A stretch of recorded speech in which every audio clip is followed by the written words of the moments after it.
And there's a lot of risk in therapy that coaches should never try to step into because we're licensed and we have the backing of a board that protects us with a level of advocacy on our behalf and the client's behalf that coaching does not have, not in the way that we do. So we lean into risk. We're able to work with high risk clients in all kinds of categories, but typically a therapist will specialize. They will specialize just like coaches do. We all specialize because there's a lot of us out there. So we need to get good at one or two things and become a real expert at it. But there's a difference. The scope of confidence and the scope of practice are the two distinctions that are important to know about. The scope of practice is I'm a therapist or I'm a coach. That's the field you're in, right? Then what's my scope of confidence? Scope of confidence is what do you specialize in as a coach? Do you work with only men or do you only work with executives, mid-level managers, or some segment, women? Is there some theme that you focus on? Those are very similar to the way that therapists specialize. So coaches typically do specialize in some particular segment, and then they get really good at that. They take the training just like therapists do, but they don't diagnose. They don't have a license. Counseling is much more heavily weighted on the theory side than coaching. You just heard from Rebecca Ward. She's the founder of the Iris Institute, a licensed therapist, author, and a certified coach. And each one of those roles allows her to help her clients in a different way. Welcome to the Coach Factory podcast. I'm your host, Sean Hesketh. And in today's episode, we're taking a look at coaching through the lens of how it's similar and different from other roles in the market, specifically consulting and therapy. For Rebecca, those similarities allowed her to create a brand, but the differences meant she had a lot more work to do first. For about 20 years, I worked for consulting firms in business, and I learned a lot about organizations. I learned a lot about how much pressure there is, regardless of what level you are in the organization. And I really built some very good communication skills in that stage of my career. Over that period of time, I also started to develop clients in those organizations at the top, executives at the top, and would coach them on communications, behavior. And at one point, things just started to kind of nag me about this doesn't quite feel like the right fit for me career wise. I need to make a shift, but there's something here I want to pull from. It's not a dramatic, complete pivot. I decided that I'd go back to school and get a second master's degree. The first one was in business, and the second one was in psychology. I went for it. I decided this voice inside me keeps telling me I need to be doing deeper work with people. Becoming a therapist will help me do that. So I spent the next 10 years of my career doing two careers, doing two lines of work. So during the day, I was consulting in a management position in a big consulting firm with direct reports under me. And then in the evenings, I would see therapy clients in a private practice office. And I had no idea what I was getting myself into when I went back to graduate school to become a therapist. The level of commitment to get a license as a therapist is long, challenging, and hard. The master's degree in and of itself isn't just a typical master's degree. You've got to do a practicum. I went and worked in a hospital in their mental health and addiction units.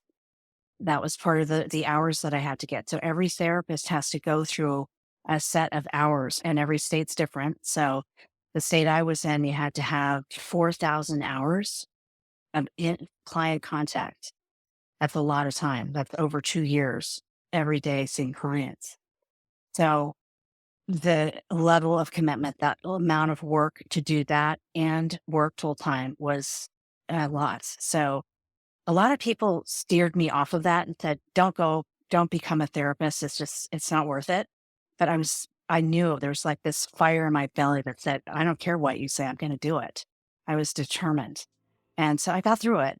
And I'm so glad I did, because once I got that license, then I could start to specialize. Some might say it takes a special kind of person to pursue therapy on top of coaching, but Rebecca wanted the additional credentials so she could serve her clients better. Every therapist has to specialize. And with the way that I combined those skills with my coaching, I went back and got an executive coaching certification as well. Much easier to do, relies more on your experience in business than on certifications and training. Then I could take that work and combine it so that the thing that for me as a therapist, I didn't want to be limited.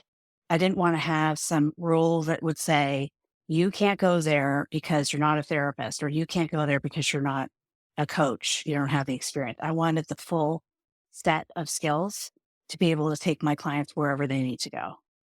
And that was really what set me apart from other people because there's not very many people in this line of work that can do both. I didn't want limitations. That's how I combine it. I get a lot of calls from people that are just starting out in their careers or changing careers and want to know what's the best path to go. And they're so different. I can't imagine not having one of them, but I don't really have trouble making the distinction between therapy and coaching. Vastly different. So I know sometimes that confuses people, but it seems to me that it's pretty clear what kind of conversation you're in when you're working with a client. Being able to meet the needs of your clients using multiple approaches can be a great asset for those who are willing to put in the work to straddle that line between coaching and therapy. And while that differentiator is really centered around licenses, the difference between coaching and consulting often lies in the way you communicate. Chris Grygo is the Global Director of People and Organizational Development at the Ford Foundation, and he provides a clear distinction between coaching and consulting that can help you choose the right role for you. So for me, I define a consultant as somebody who has an expertise that they're bringing to a given client. A consultant has an expertise that they're offering, and they might be even pretty directive about that. Here's how you should go about doing this to achieve this outcome. A coach is not going to be doing that. A coach is going to start by saying, what matters to you? What is your outcome? And how can I help you move there? What are your instincts? What do you know about that? What else might be possible? And that's a real difference. So I'm not telling them in a directive way what the solution likely is or what best practice likely is. And that's what a consultant would do.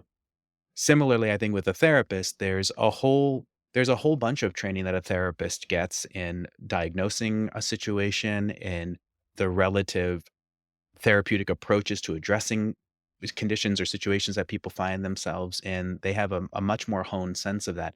As a coach, I'm present to that they might be having an insight, but I have to be really clear where my question is, how do they want to move forward with that and who will help them, knowing that it's probably not me if it's something that touches into a family systems kind of thing. So the big differences are a consultant has expertise that they'll be directive about sharing with the client.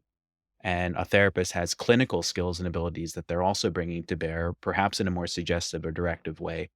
And as a coach, I'm rarely directive with my clients.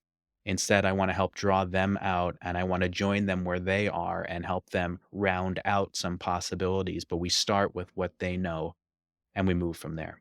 So I think each of these can help and each of these can be useful to any given client, but I'm real clear that I'm partnering with them on what they know.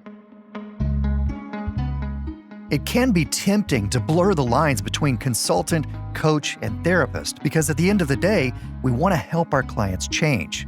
But beyond the issues of licensing, the structure and format you use also changes, depending on whether you're delivering coaching or consulting. Rebecca shares more about this from her experience as a corporate coach. Well, coaching and consulting are very similar. I think about coaching and consulting as a structured relationship, and therapy is flow, structure and flow. So structured meaning we have a certain number of sessions we do as a coach. 8 to 12 sessions is pretty common. Sometimes it's longer, sometimes they re-up. And that relationship is truly a partnership. You're working together on a subject matter that both of you know. They're always the expert, the client, but you know something about it. You have some background like I do in management consulting, really helps. It's understanding what their daily life is like is very helpful as a coach.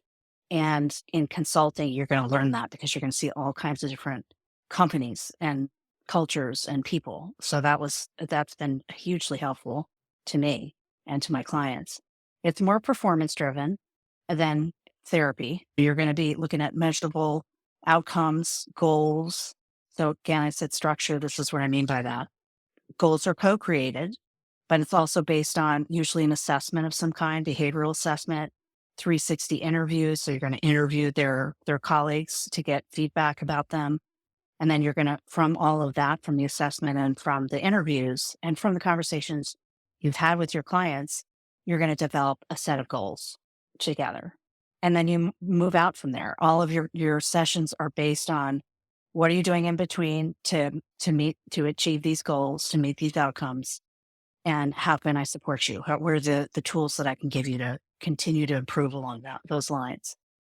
And coaching can be therapeutic, but it's not therapy.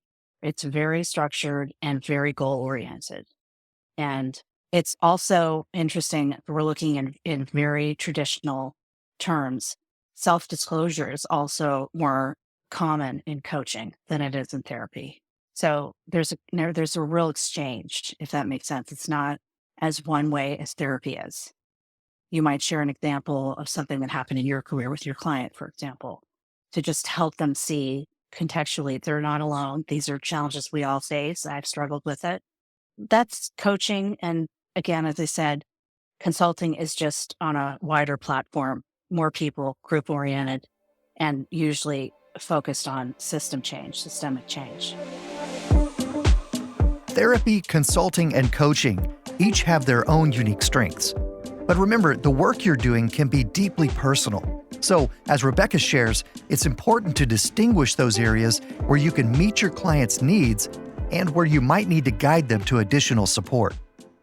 And there's a lot of risk in therapy that coaches should never try to step into because we're licensed and we have the backing of a board that protects us with a level of advocacy on our behalf and the client's behalf that coaching does not have, not in the way that we do.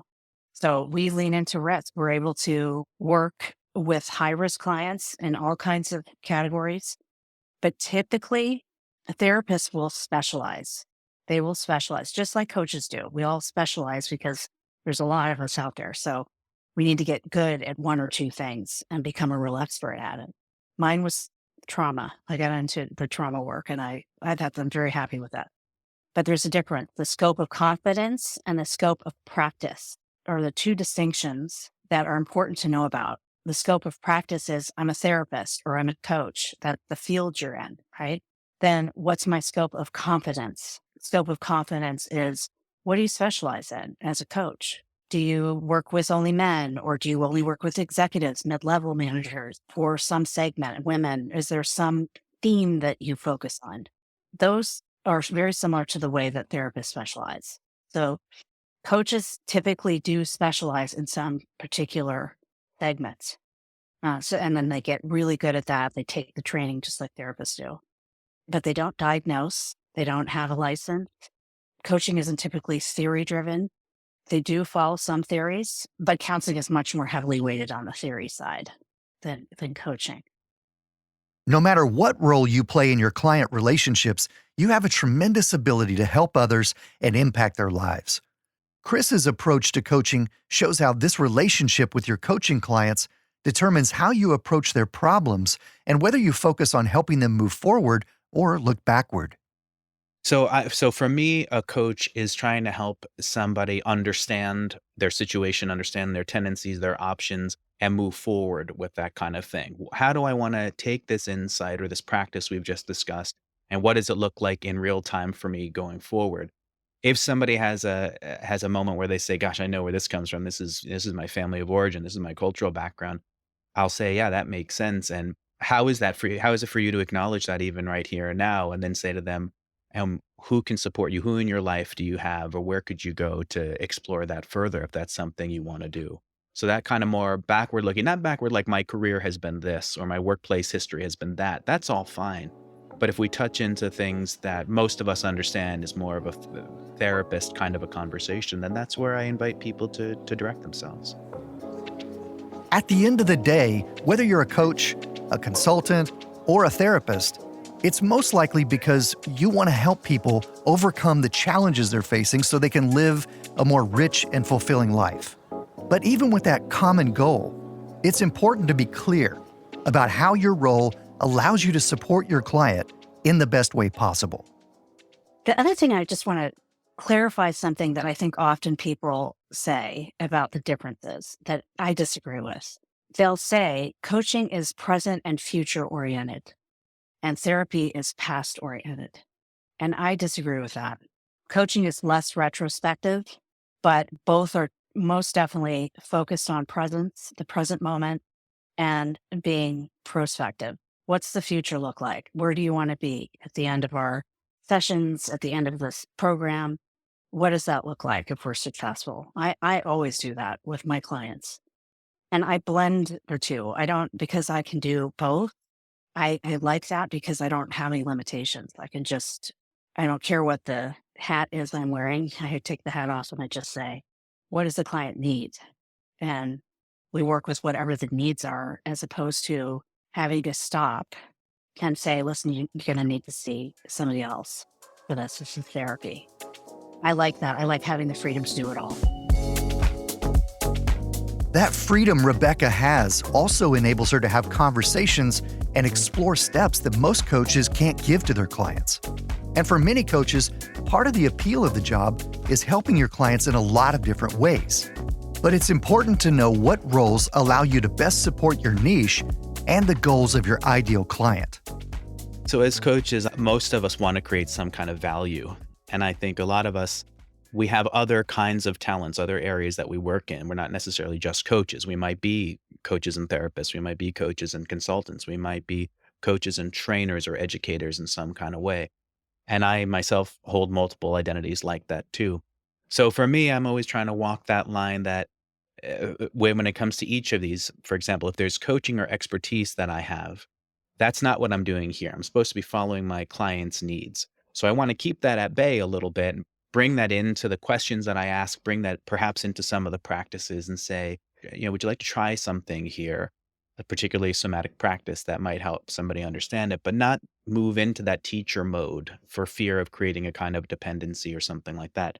I think all of this kind of work, I think coaching can be incredibly therapeutic, but that's different from therapy. So for me, I'm often thinking in this kind of a situation that people are going to be having insights. And I often ask my clients, do you have other practices? Do you do yoga? Do you do meditation? I'm curious about what kind of embodied practices they have. But I'll also ask them, are there other kind of forums like therapy or whatever where you get support? And that's just how I phrase it, where you're getting support on things in your life. And so there can be moments where somebody will have an insight about the past or something where, that some of this tendency that they have comes from a place, family of origin or something like that. And I stay present to that. I'm not trained, however, to properly diagnose what might be happening for them from a kind of a mental health point of view. I don't have the skills or abilities to intervene on that in terms of their family system. But I can hold with them that this matters to them and that they want to move forward with the insight in some particular way. And sometimes I'll even say, if I may ask you, is this something that you're in dialogue with your therapist about? And they might say yes or no. And I'll just say, okay, great. So I just sort of plant that seed knowing that I can't go there with them. I'm not qualified. It's not ethical to do so. That's how I try to manage those differences. Just to be clear, my focus as a coach is in helping to partner with my client on their own work that has them thinking about what's happening now and where are they moving forward, less about some of the past history or some other kind of health, mental health, or other kinds of things that might be happening for them. I just don't have that qualification. So I try to be really careful not to, even though there might be some areas of overlap, to keep them distinct and invite people to engage other supports and other resources they might want to explore that.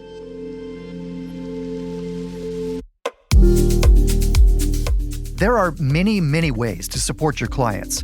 And as Chris shared, you don't have to be certified in an area to suggest seeing a professional. There is some overlap, so be aware of the expectations you set and be sure to maintain appropriate boundaries. Rebecca recommends some practical ways to evaluate yourself and shares a few questions to consider when building your ideal practice.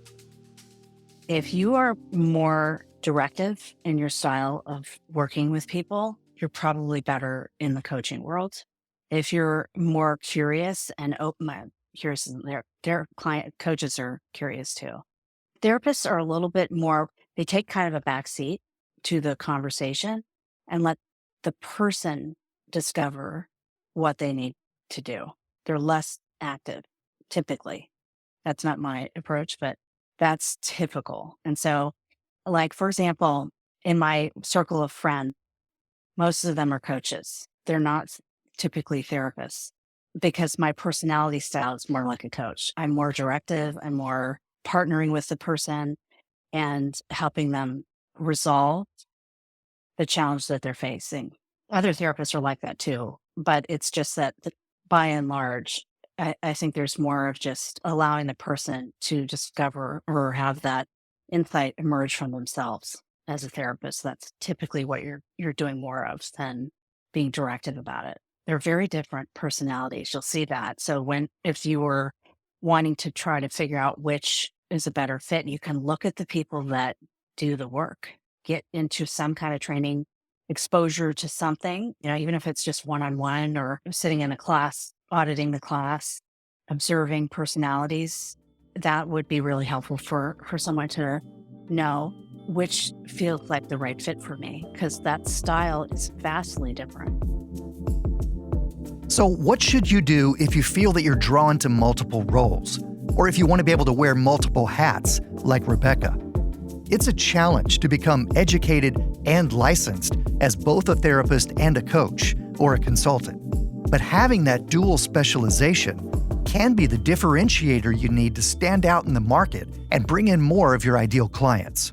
There takes a certain personality to do this work well, and they're different. So the coaching, as I said, it's more structured, and what I like about it is that there is a point of completion, which is very satisfying for the client and for the coach. Whereas therapy can be long-term. You're going to see this person potentially for years, and it's a heavier relationship often. So for folks who have difficulty compartmentalizing or setting energetic boundaries with their clients, therapy is not a good idea. I would think about staying in the coaching realm. Coaching is a lot easier because you're not dealing with heavy content. You're talking about goal-oriented leadership work. So I find that work very satisfying, and also it helps to kind of balance out the heavier clients that I see. Specialization I chose also as a therapist. My trauma specialization is all about resolution.